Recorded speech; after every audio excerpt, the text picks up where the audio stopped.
Hello everyone, new day की new energy के साथ आप सबका क्लास में वेलकम है। साइकोलॉजी की दुनिया में आप सबका वेलकम है। साइकोलॉजी में आज हम डिस्कस करने वाले हैं नॉन मेडिकल का प्रीवियस ईयर पेपर, जो कि नवंबर 2023 में हुआ था। काफी ज्यादा इंपॉर्टेंट इसके कंसेप्ट आते हैं।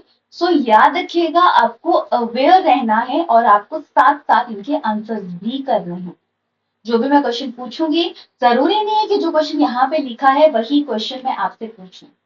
हो सकता है इसके अलावा कंसेप्ट से भी मैं आपसे क्वेश्चन पूछ सकती हूँ, जो भी उसमें वहां पे साइंटिस्ट का जिक्र होगा उसके बारे में मैं पूछ सकती हूँ। तो अवेयर रहना है। तो और ये आपके लिए मतलब काफी ज्यादा स्कोरिंग रहेगा, मतलब काफी इंपॉर्टेंट कंसेप्ट रहने वाला है, क्योंकि इसमें काफी चीजें हम डिस्कस करने वाले हैं, राइट। तो चलिए स्टार्ट करें। प्रीवियस ईयर पेपर 2023, जिस नवंबर वाला, तो 27 नवंबर को ये एग्जाम हुआ था। लेटेस्ट पेपर है। तो देखेंगे, the goal of social cognitive theory, basically goal क्या है सोशल कॉग्निटिव थ्योरी का, वो आपको बताना है। Any idea? सोचो क्या चीज इसमें आ सकती है।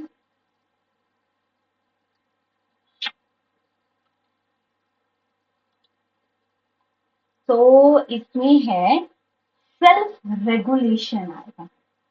ये देखो क्वेश्चन में कुछ क्वेश्चंस डायरेक्टली नहीं आते। तो कॉग्निटिव, देखो सेल्फ एक्चुअलाइजेशन तो तब होती है जब हम चीजों के बारे में हमें अच्छे से पता हो कि अच्छा इसके अंदर ये चीज आती है, ये हो, मतलब अपनी अंडरस्टैंडिंग होती है। पर सेल्फ रेगुलेशन के थ्रू हम चीजों को पढ़ते हैं। तो ये चीज आपको ध्यान में रखनी है, राइट। सो अच्छा, सेल्फ एक्चुअलाइजेशन का कंसेप्ट किसने दिया था, या किसे हम मतलब फादर ऑफ स्पिरिचुअल बोलते हैं? फादर ऑफ स्पिरिचुअलिटी किसे बोलते हैं? Any idea?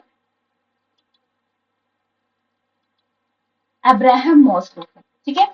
तो सोशल कॉग्निटिव, ध्यान से पढ़िएगा हर चीज को। तो कई बार हमें चीजें पता होती हैं और हम गलत करके आते हैं। फाइनल पेपर में भी ऐसा ही होगा साइकोलॉजी का। तभी तो मैं प्रीवियस ईयर पेपर लेके आई कि चलिए प्रीवियस ईयर बेसिस पे हम अच्छे से और एनालिसिस कर पाएंगे। तो ये आ गया आपका सेल्फ रेगुलेशन। क्यों आया ये भी पता लग गया। नेक्स्ट, सोशल लर्निंग थ्योरी, ये हमने एंड में डिस्कस की थी। तो बताएंगे वैसे सोशल लर्निंग थ्योरी?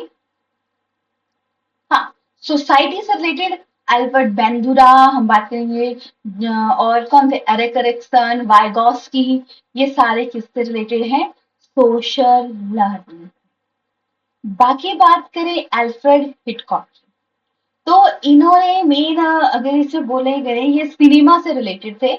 ये मतलब ये बोल सकते हैं मूवीज वगैरह बना रहे थे। बर्ड से रिलेटेड, साइको से रिलेटेड इन्होंने कुछ वीडियोस बनाई थी और उसके बेसिस पे इन्होंने कुछ एनालिसिस भी किया था। और एक ये राइटर भी थे। देखो जो इनके नाम है, आगे कोई नया नाम आता है वो भी हमें याद है। एल्बर्ट आइंस्टाइन, एल्बर्ट ये इससे रिलेटेड है ही नहीं साइकोलॉजी। नेक्स्ट आता है, विच of the following approach personality is list deterministic. बहुत मतलब जो हमारी पर्सनैलिटी क्या होता है, परसोना वर्ड से लिया गया है। मास्क। तो सोचो, अब देखो एलिमिनेशन टेक्निक अपनानी है, यहाँ पे आप स्टक कर जाओगे कि क्या चीज ऑप्शन में आएगी। पेपर में जब हम स्टक कर जाते हैं वही हमारा टाइम वेस्ट करता है। तो यहाँ पे देखो, सोशल लर्निंग अप्रोच तो नहीं आएगा क्योंकि पर्सनालिटी से रिलेटेड, साइको एनालिटिक भी नहीं आएगी, बिहेवियरिज्म भी नहीं आएगी।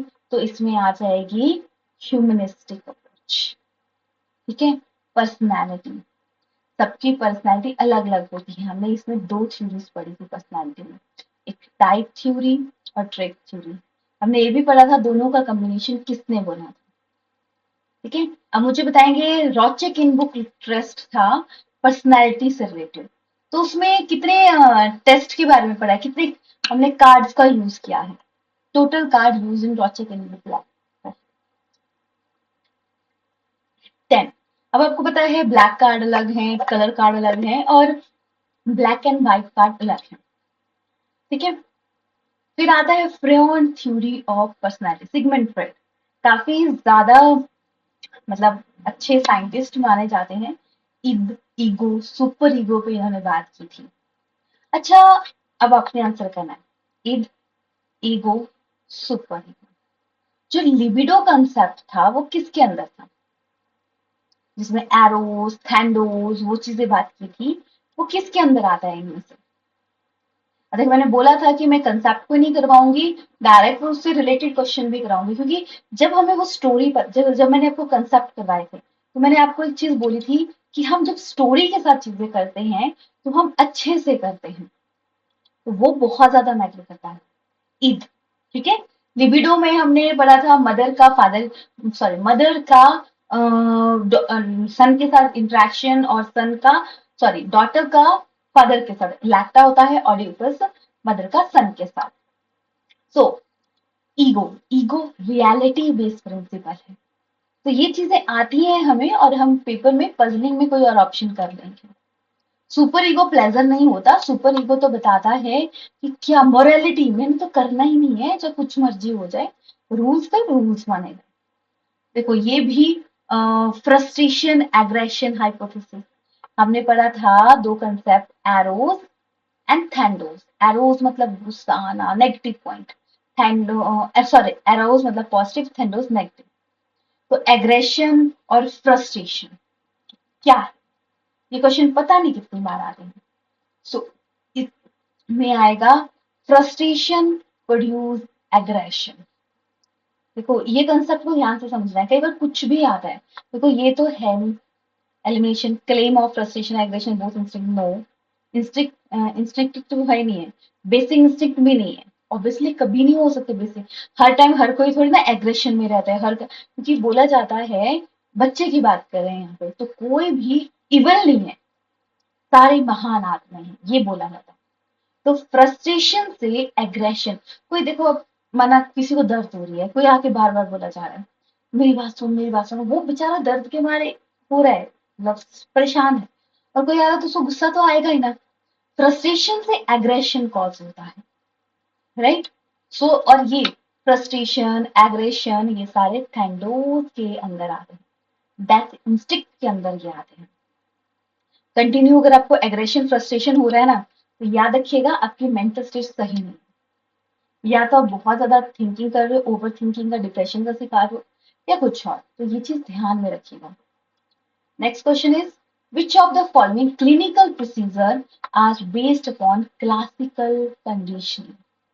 देखो कंडीशनिंग की बात किस साइंटिस्ट ने कंडीशनिंग की बात की, कि हम कंडीशन करके किसी को भी कुछ भी सुधार सकते हैं, किसी को भी बना सकते हैं, किसने की थी, बताओ किस साइंटिस्ट ने इसके बारे में बात की थी।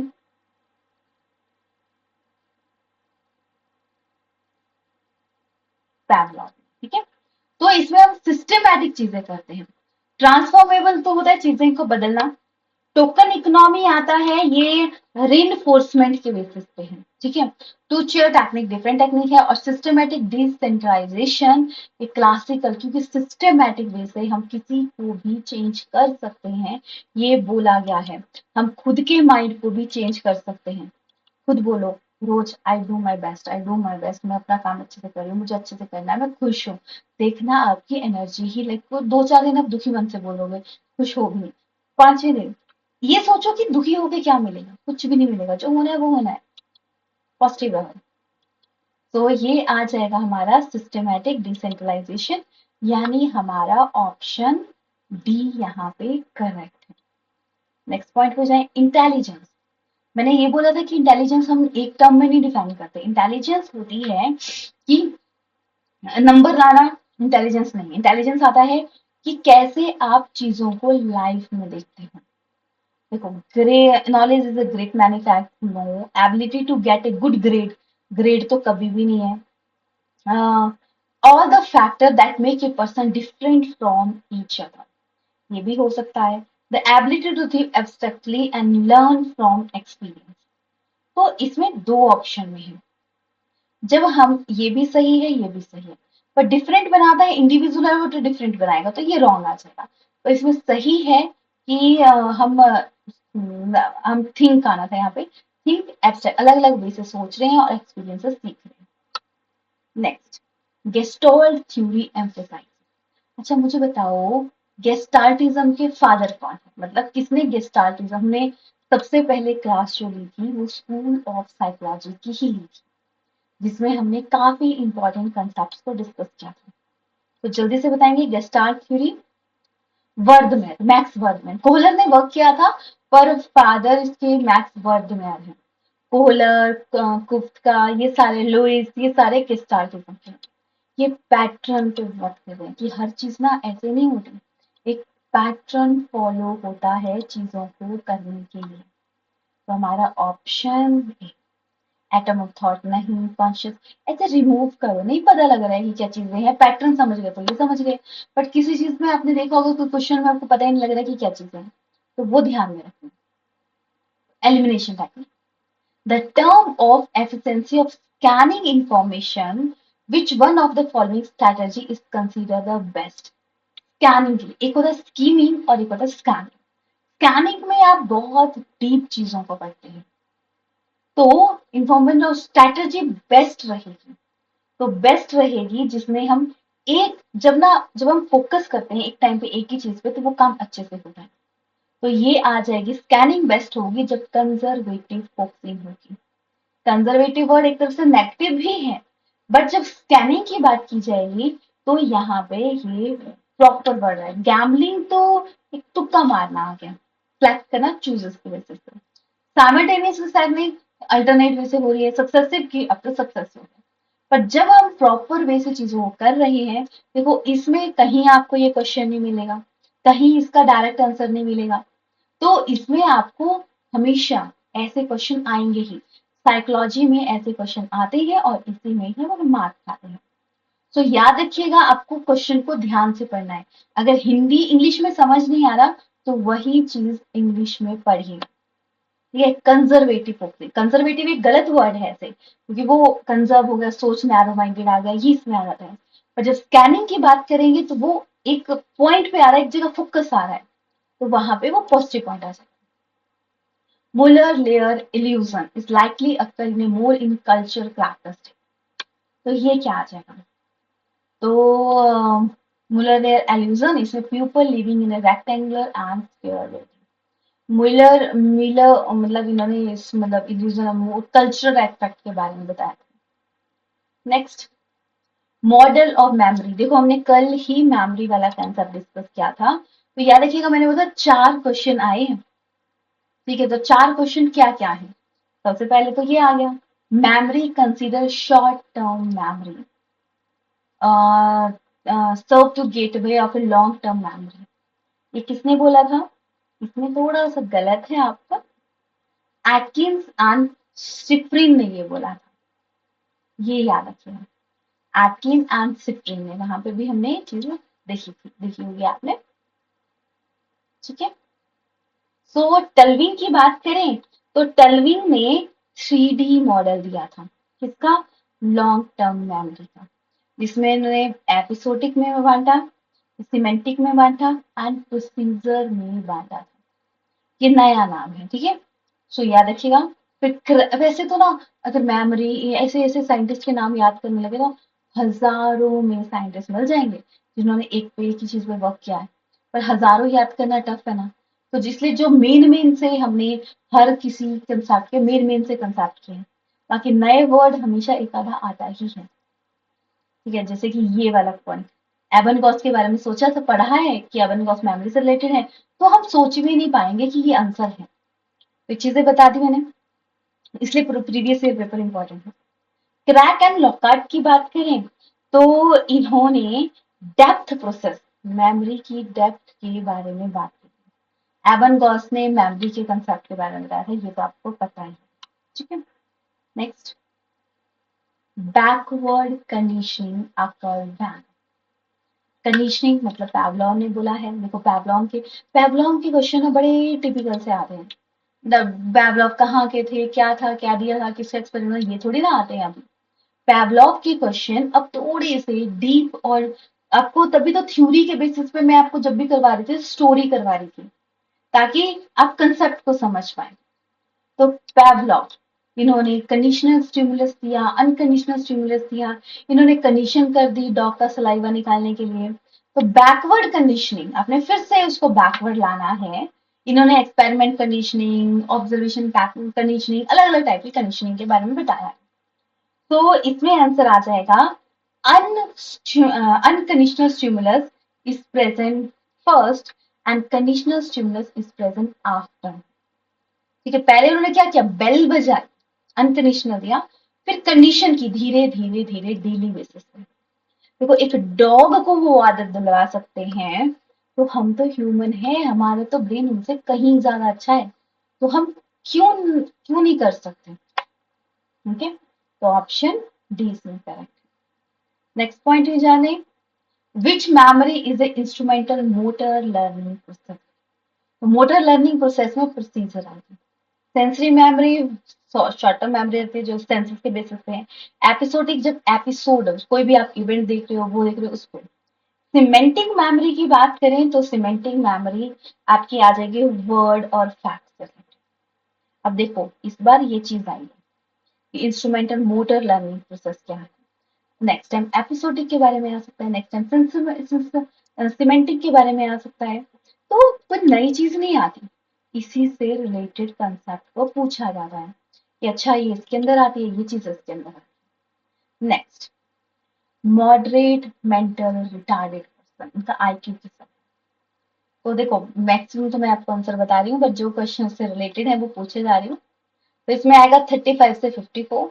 अच्छा, जो आईक्यू का फॉर्मूला है फेमस जो चलता है, वो किसने दिया था, चार्ट, सॉरी, जो चार्ट है आईक्यू का जो मोस्ट कॉमन चलता है, वो किसका है, किस साइंटिस्ट ने इसके बारे में, टर्मन। ठीक है, टर्म, राइट। सो ये आगे जो फेमस चलता है। नॉर्मल एवरेज आईक्यू कितना रहता है ये भी बता दें। याद रखिएगा रेंज जैसे कि वेरी कर सकती है 1 to 2 पॉइंट अलग अलग वे से, तो आपका गलत नहीं माना जाएगा।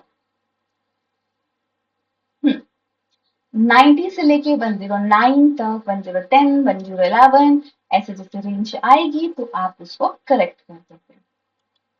चलो next, to design teaching learning activity from classroom to short the requirement of the student teacher should have a knowledge।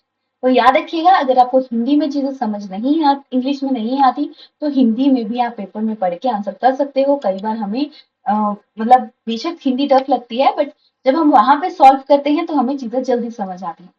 अब डिजाइन करना अपने टीचिंग लर्निंग मतलब एक्टिविटी को क्लासरूम में, to require for teacher learning should have a knowledge of, कैसे मतलब teacher को develop करना है चीजों को क्लास में, तो उसका बिहेवियर कैसा होना चाहिए चीजों को लेकर।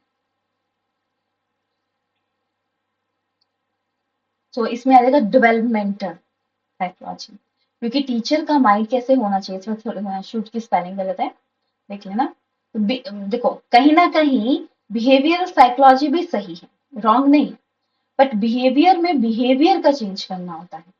और जब टीचर एक्टिविटी ला रहा है, नई नई चीजें ला रहा है, तो उसमें डेवलपमेंटल कंसेप्ट ज्यादा आता है। देखो ये चीजें भी आते आते गलत हो जाती हैं। ठीक है, नेक्स्ट क्वेश्चन आपने आंसर करना है।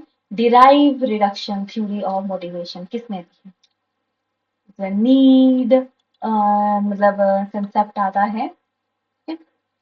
हल, ठीक है, हल ने दिया है। फ्रियॉन तो पता है, मॉस्लो पता है, ये याद रखिएगा। फिर हम नेक्स्ट क्वेश्चन की तरफ जाएं। एजुकेशनल इम्प्लीकेशन, देखो कितने सारे क्वेश्चन आपके डायरेक्ट नहीं है, डायरेक्ट नहीं आते हैं पेपर में। आपको कंसेप्ट जो स्टोरी बताई जाती है वही चीज समझनी है। देखो एजुकेशनल इम्प्लीकेशन, पहले ना पता है आंसर को देखने से पहले क्वेश्चन को ध्यान से समझना है, फिर आपको आंसर करना है। ठीक है, एजुकेशन और साइकोलॉजी का पेपर हो सके तो बाद में अटेम्प्ट करना, क्योंकि साइकोलॉजी के लिए ना टाइम लगता है अटेम्प्ट करने के लिए। क्योंकि कई बार डायरेक्ट आगे वो तो हो जाते हैं, पर कई बार बहुत बड़ी डायरेक्ट क्वेश्चन होता ही नहीं है कोई भी पेपर में। तो उसके लिए आपको पेपर बाद में अटेम्प्ट करोगे ना, तो आपको इजीली टाइम मिलेगा। टाइम बांट के काम करना, ऐसा नहीं कि चल लगे रहे कि पेपर टेस्ट कर रहे हैं। पेपर छूट जाएगा, फिर लगेगा आता तो था, छूट गया। वो सबसे ज्यादा मैटर करता है। Educational implication of education psychology for a teacher किस लिए इंपॉर्टेंट है? ये इम्पोर्टेंट है, आपका आ जाएगा अंडरस्टैंड, बच्चों को अंडरस्टैंड करना। याद रखिएगा, बच्चा हमेशा महान है, वो कभी भी इविल नहीं है। चाहे बच्चा टीचर को मारे, चाहे जो मर्जी करे, टीचर कभी भी ए आंसर है इसका। हम्म, चलो एक मैंने चेक तो किया था, वैसे डेवलपमेंट साइकोलॉजी एक बार मैं क्रॉस चेक कर लूंगी, ठीक है।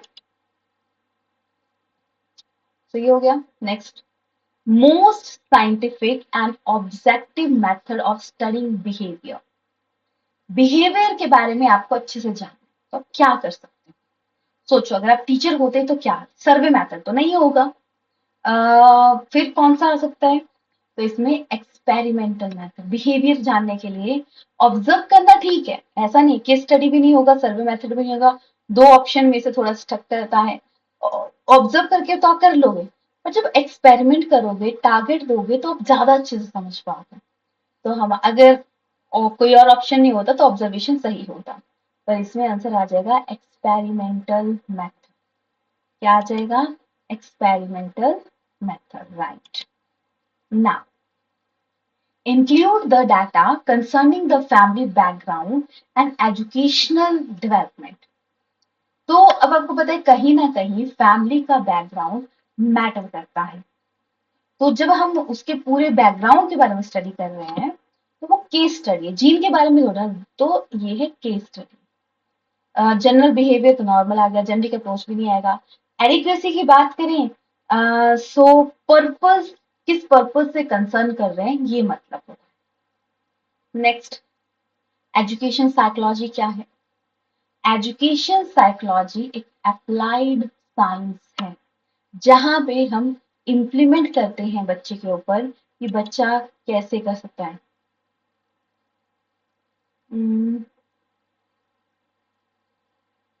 ओके, हाँ, कई बार ऐसा हो जाता है, हो सकता है कि जैसे कि मैं भी एक दो बार क्रॉस चेक करती हूँ कि क्या पता कि वहीं पे चीज गलत हो, कई बार हो जाता है, तो उसके लिए कुछ नहीं। मुझे लगा शायद मैंने गलत बोल दिया, ये नहीं होगा, एक बार चेक करना चाहिए, तो उसकी कोई बात नहीं, ठीक है। तो ओके, एक्सपेरिमेंट मतलब वो सही था ऑप्शन। इसमें एजुकेशन साइकोलॉजी याद रखिएगा, अप्लाइड साइंस, पर वैसे एक बार क्रॉस चेक भी कर लेंगे, कोई बड़ी बुरी बात नहीं है, हमें उसके बारे में चीजें और पता लगेंगी। तो एजुकेशन साइकोलॉजी आ गया आपका, क्या जाता है? अप्लाइड साइंस है। नॉर्मेटिव साइंस की बात करें, ये interpretation based upon understanding, policy से रिलेटेड आता है। तो हमारा option B is correct. Next पे जाते हैं। देखो कितने ज्यादा क्वेश्चन साइकोलॉजी पे हैं, ये तो आप ऐसे चलते फिरते कर लोगे। तो साइकोलॉजी इज सेट टू, देखो अगर आपने 5 से 6 क्वेश्चन पेपर सॉल्व कर लिए इंडिपेंडेंटली, तो आप पेपर पे फाइनल अच्छे से, क्योंकि मेन तो हम टॉपिक पढ़ते रहते हैं, ऐसे क्वेश्चन आ गए, ऐसे क्वेश्चन के लिए तो प्रैक्टिस की जरूरत होती है। सेम यही चीज तो सी टाइप में आती है, कोई बड़ी चीज तो नहीं आती, बट हम प्रैक्टिस नहीं करते, प्रैक्टिस की वजह से हमारे मार्क्स कम हो जाते हैं। Psychology behaviour and mental process के लिए होता है, तो यानी हमारा ऑप्शन एक करेक्ट है। चल ये तो सही। Who put the term seriation, serial position effect. तो ये नया वर्ड है, इसको थोड़ा सा पढ़ लेते हैं। सीरियल पोजीशन इफेक्ट ये मेमोरी इफेक्ट से रिलेटेड है, जिसमें सीक्वेंस की बात की जाती है। सीक्वेंस किसने फॉलो किया था? सीक्वेंस क्या फॉलो होता है, हमने पढ़ा था कि जब हम स्टडी करते हैं, मेमोरी को रिकॉल करते हैं, तो PQRST एक फॉर्मूला होता है, वो अप्लाई होता है। देखो, अब इसमें आपको नहीं पता लगेगा तो एलिमिनेशन टेक्निक अपनाओ, जेम्स तो रिलेटेड है, वुडंट भी नहीं है, फ्रेंड भी नहीं है, तो एबन गॉस ही इससे रिलेटेड होंगे। तो ऑप्शन ए करेक्ट है, होते नहीं होंगे वैसे हैं। तो सेरिएशन सीक्वेंस वाइज जब हम मेमोरी का कंसेप्ट को स्टडी करते हैं, तो एबन गॉस का नाम। देखो फिर से मेमोरी का concept, which of the following method use to memorizing a poem, poem को मेमोराइज करने के लिए आप कौन सा मेथड यूज करेंगे? तो पोइम के लिए हम छोटे छोटे पार्ट्स में बांटेंगे, डिस्ट्रीब्यूटिव मेथड। सीरियल मेमोराइजिंग की बात करें तो हम सीरियल में क्या आता है, अटेंडिंग प्रोसेस जो होता है एट द टाइम। सिंटेंटिक की बात करें, ये हाई डिग्री लर्निंग होती है जिसमें हम लेक्सियल टाइप की नॉलेज लेते हैं, बहुत डीप नॉलेज लेते हैं। सेरियल क्या होगा, attending process one by one, time to time. Synthetic जब हम डीप नॉलेज लेते हैं। और पोइम की स्टडी हम डिस्ट्रीब्यूटिव मेथड से लेते हैं। नेक्स्ट, ये तो कभी किसी का गलत हो ही नहीं सकता, father of a psychoanalysis, पता है ना कौन है? B, Sigmund Freud. Elimination technique से भी आप चीजों को सही कर सकते हो।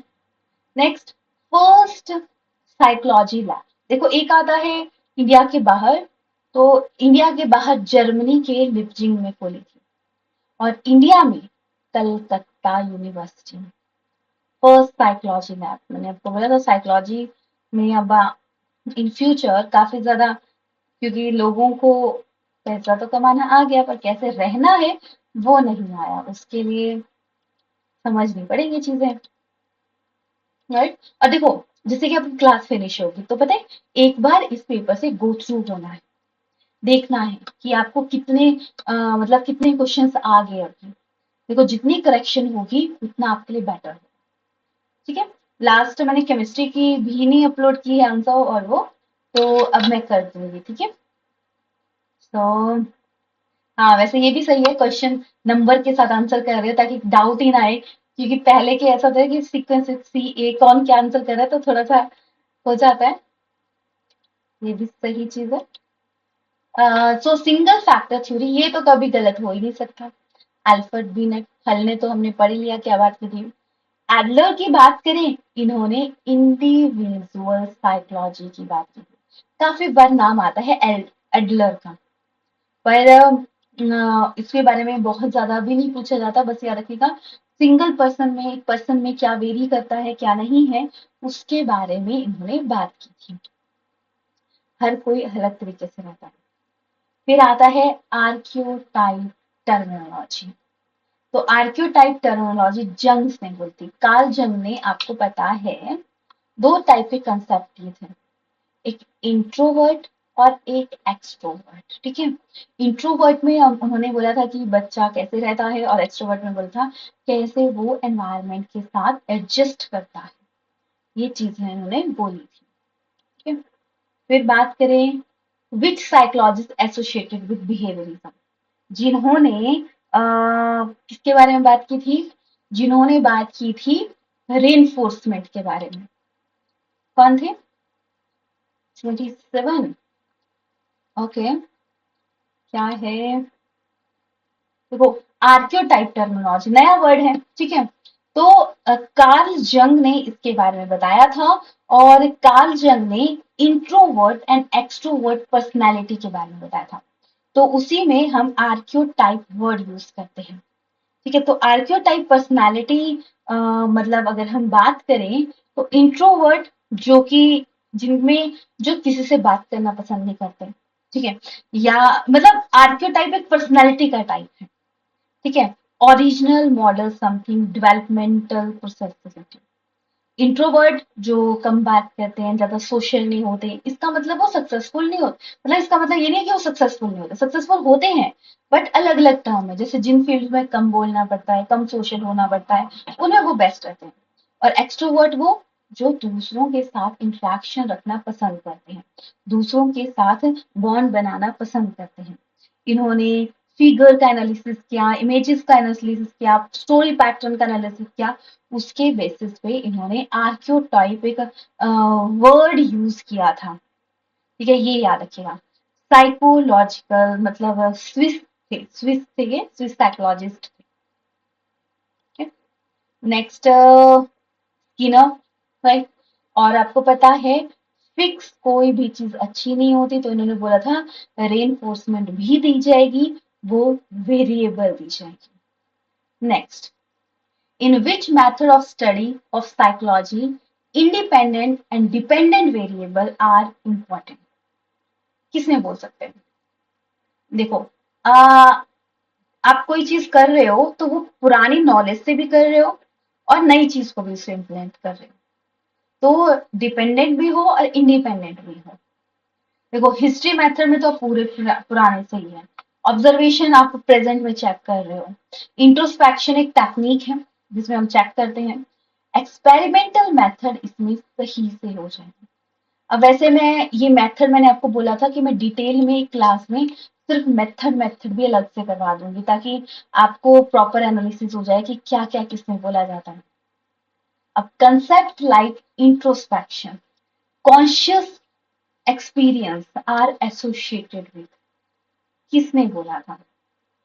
तो अभी तो हमने किया कि है क्या चीज, विलियम वुडेंट ने दिया था, स्ट्रक्चरलिज्म। ठीक है, अब चलो फंक्शनलिज्म के फादर कौन थे बताएंगे जरा?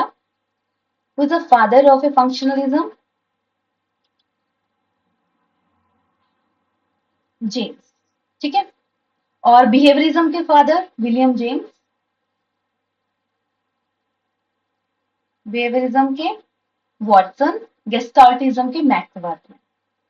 ठीक है, तो इंट्रो स्ट्रक्चरलिज्म के याद रखिएगा क्या है, मतलब विलियम वुडेंट थे, और जिन्होंने मतलब क्या कंसेप्ट दिया था, उन्होंने दिया था इंट्रोस्पेक्शन मेथड दिया था, जिसमें उन्होंने लैब भी खोली थी लिपजिंग में, जर्मनी के लिपजिंग में। फर्स्ट साइकोलॉजी लैब इन्होंने खोली थी। चेकआउट किया था कि बच्चे कैसे चीजों को सीखते हैं, समझते हैं, अंडरस्टैंड करते हैं और कैसे ग्रोथ होती है। ये आपके जो फर्स्ट लेक्चर हमने डिस्कस किया था उसी में ये चीज डिस्कस कर ली थी कि ये किसके अंदर कंसीडर किया जाता है। आई होप ये लेक्चर आपको पसंद आया होगा। अब कोशिश करेंगे नेक्स्ट लेक्चर में और डीप से चीजों को पढ़ेंगे और क्वेश्चंस को डिस्कस करेंगे। तो नेक्स्ट जो पेपर रहेगा, अगर खुद से एक बार गो थ्रू होके आना हो वो भी बेटर रहता है, तो हम जून वाला 2023 का पेपर डिस्कस करेंगे। दे अपने नंबर काउंट करना, ठीक है? जो जो क्वेश्चन सही होते रहे हैं उसमें नंबर काउंट करना, फिर एंड में देखना कि कितने क्वेश्चन आपके सही होते हैं। इससे भी आपका एनालिसिस होगा अच्छे से। ठीक है, तो ये था आज के क्लास के बारे में। नेक्स्ट डे हम नेक्स्ट लेक्चर को डिस्कस करेंगे, डिस्कस करेंगे नेक्स्ट पेपर में। चलिए फिर मिलते हैं नेक्स्ट क्लास में। Take care yourself, stay healthy, stay blessed.